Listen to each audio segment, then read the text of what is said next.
Conformément aux résolutions de la dernière conférence des gouverneurs tenue à Kinshasa du 28 au 29, chaque chef de l'exécutif provincial devait être évalué trimestriellement sur les plans politiques, économiques, infrastructures, énergie ainsi que sur le plan social. Ainsi, interrogé par sondage Les Points, une grande partie de la population des différentes provinces ont énuméré les principales actions menées par les gouverneurs et qui ont impacté positivement la vie quotidienne de la population.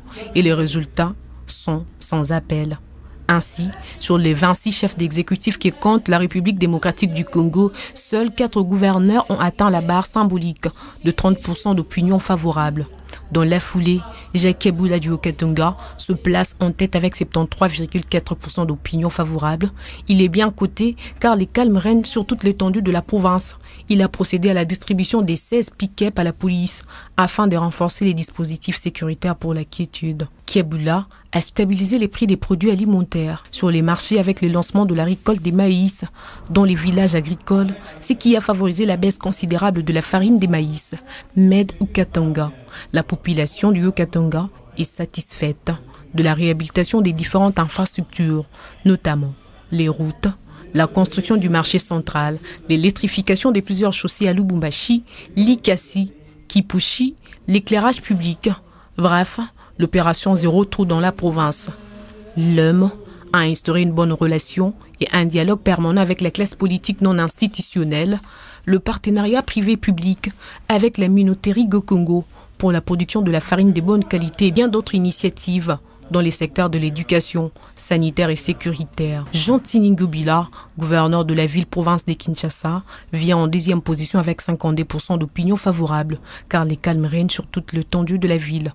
Avec l'envoi des centaines de Kuluna dans les camps de concentration du service national, la construction d'un marché moderne à Matadi-Kibala, la construction du marché Sumbazigida, la création de la régie de gestion des marchés de Kinshasa, la création de la direction générale des publicités extérieures de Kinshasa, l'éclairage public sur les boulevards du 30 juin, Lumumba, Triomphal, Sendwe, Mondiba, Willery, X24 et sur l'avenue Kassavubu.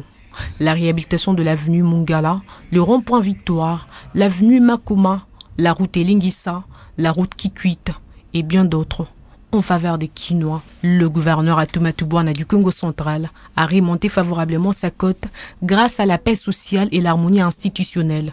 Atumatubwana a mobilisé plus de 8 millions de dollars pour la réalisation des travaux publics, à côté de la conception des projets de modernisation des infrastructures, l'ouverture des grands chantiers presque partout à travers la province, la réhabilitation et la modernisation du stade Lumumba de Matadi, la voirie urbaine de Mbanzangungu, ainsi que la lutte contre la pauvreté par l'octroi des crédits aux petits commerçants. Enfin, Christophe Nanga du Haut-Tuélé vient en 4e position. Selon les sondages Les Points, la construction en cours de la centrale hydroélectrique, les projets de la construction d'un aérodrome, la modernisation de la route Issiro-Wamba, ainsi que bien d'autres avancées des développements dans les milieux ruraux.